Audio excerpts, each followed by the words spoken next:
The emergency session of the Galactic Council had been called in the dead of the galactic night cycle. Ambassador Elif stood at the observation deck of the Council station, watching the blue marble of Earth spinning peacefully below. Her dark eyes reflected the planet's oceans, and worry creased her forehead. Behind her, the massive circular chamber buzzed with agitated voices from 1,000 different species. "This is madness," she whispered to herself in Turkish, her native tongue, before switching to Galactic Common. Complete madness. The Zarkonian Empire had declared war on Earth. The proclamation had sent shockwaves through the civilized galaxy. The Zarkonians were no minor threat. They commanded fleets that had conquered 47 systems. Their exoskeletal warriors were legendary, and their military doctrine had been perfected over 3 millennia. Earth, by contrast, had only achieved faster-than-light travel 18 months ago. "They don't understand," came a familiar voice. Jack Chen, Earth's military liaison to the Council, approached with his usual confident stride. The former Marine carried himself with the relaxed posture of someone who had seen combat and survived. "The Zarkonians think we're easy prey." Elif turned to him, her expression grave. "Jack, your planet has 72 ships. The Zarkonians are bringing 3,000. This isn't a battle, it's an execution." Jack's lips curved into a smile that didn't reach his eyes. "You've been with us for 6 months now, Elif. Haven't you learned anything about humans?"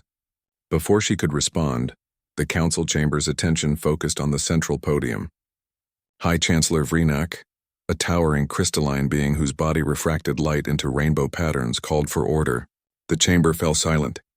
"The Zarkonian Empire has rejected all diplomatic overtures," Vreenak announced, their voice resonating through translation implants.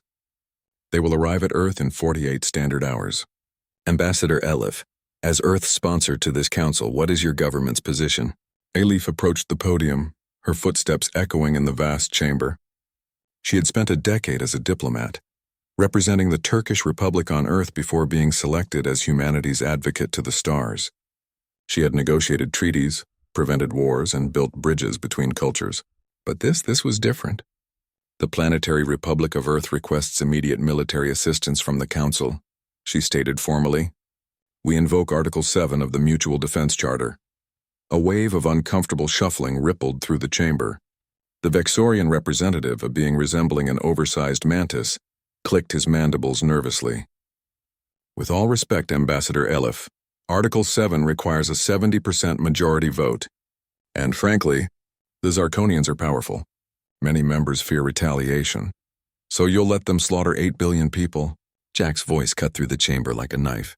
He hadn't been given permission to speak, but he strode forward anyway, his military boots thudding against the polished floor.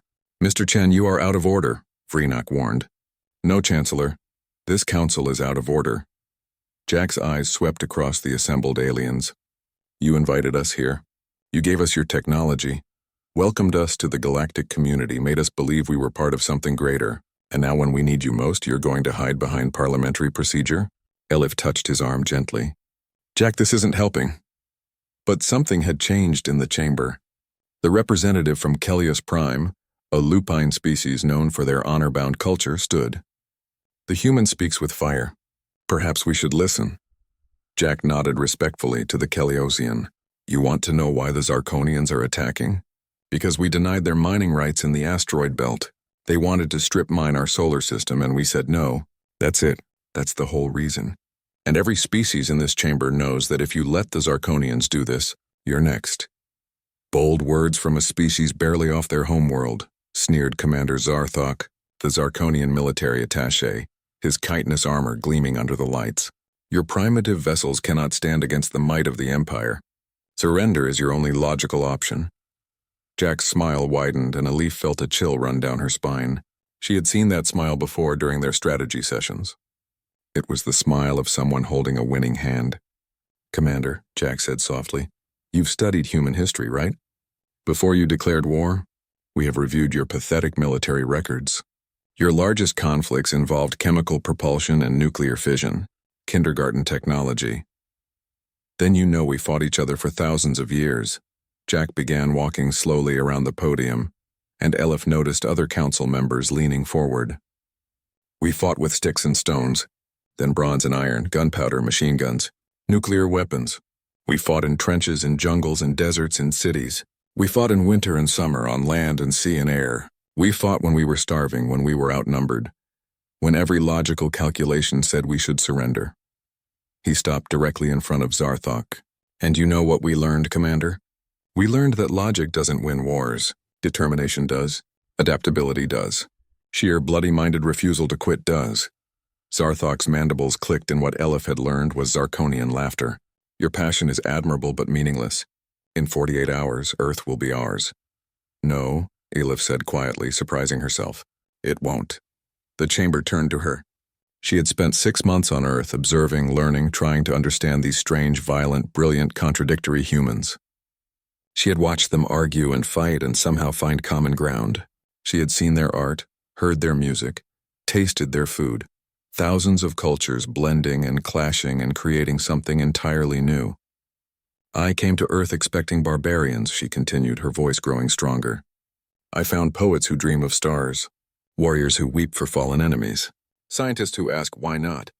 When everyone else asks why, the Zarkonians have conquered 47 systems, yes, but those systems never fought each other. They never had to innovate constantly just to survive themselves. Jack nodded to her gratefully, then addressed the council one final time. We're not asking you to fight for us. We're giving you a warning. Watch what happens when you corner a human, when you threaten our home, when you give us no choice but to bare our teeth. The vote failed, as they both knew it would. 27 hours later, the Zarkonian fleet arrived at Earth. 72 human ships rose to meet 3,000 alien vessels. The battle lasted 14 hours. When it was over, Elif stood again at the observation deck, tears streaming down her face. Tears of shock, of horror, of unexpected pride. The debris field stretched for millions of kilometers. Zarkonian wrecks tumbled through space, their hulls torn open by weapons the Council had never seen before. Railguns accelerated to relativistic speeds. Nuclear-pumped lasers, drone swarms that moved with inhuman coordination, and tactics that shifted and adapted faster than any AI could predict. 41 human ships remained. The Zarkonian fleet was destroyed. Jack stood beside her, his uniform scorched, exhaustion etched into every line of his face. We tried to warn them. How? Elif whispered. Your technology was centuries behind theirs. Technology? Jack laughed bitterly. Elif, we've been building better weapons since we discovered fire. It's what we do. The Zarkonians spent 3,000 years conquering species that never fought back. We spent 10,000 years fighting ourselves. Every dirty trick, every desperate gambit, every lesson written in blood, we remembered them all. The Council's emergency session was called within the hour. This time, when Elif took the podium, the chamber was silent. Earth requests full membership in the Galactic Council, she announced. And we're willing to share our defensive technologies with any member species who votes in favor. The vote passed unanimously. As they left the chamber, Elif turned to Jack. Your people terrify me. Yeah, Jack agreed quietly. We terrify ourselves sometimes. That's why we need the Council. Why we need friends like you, to remind us that we can be better than our worst instincts. Elif looked back at Earth, that blue marble now surrounded by the wreckage of those who had underestimated it. The Zarkonians made a mistake. No, Jack corrected gently. They made the mistake. The one every bully makes. They thought kindness was weakness. They thought our desire for peace meant we didn't know how to wage war. He paused, staring at his homeworld. They forgot that the most dangerous human is the one who's tried everything else first. In the weeks that followed, the story of Earth's defense spread through the galaxy. The Zarkonian Empire, humbled for the first time in its history, sued for peace. Other aggressive powers reconsidered their expansion plans. And humanity, those strange primates from a small blue planet, took their place among the stars, not as conquerors, but as the species that had proven a fundamental truth. Never invade Earth. Even the Galactic Council knew it was a mistake.